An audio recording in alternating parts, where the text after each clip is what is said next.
Hi guys, welcome to our YouTube channel, which is Unpacking with Mishak. So today I just want to talk about something different to what I'm always talking about. So I just want to talk about how simple it has become for anyone to form a political party in South Africa.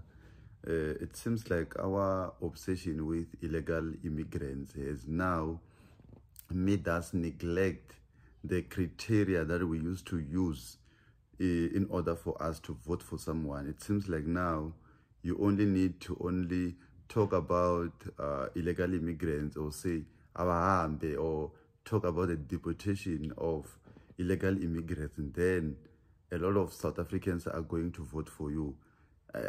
Which partly I don't blame anyone, because now the poverty levels, the unemployment levels in our country has made us now to only blame illegal immigrants, most especially when our things are not going well, when service delivery is not coming to us like we see with our clinic and hospitals, the shortages of infrastructure, the shortages of medicines in our clinics and hospitals.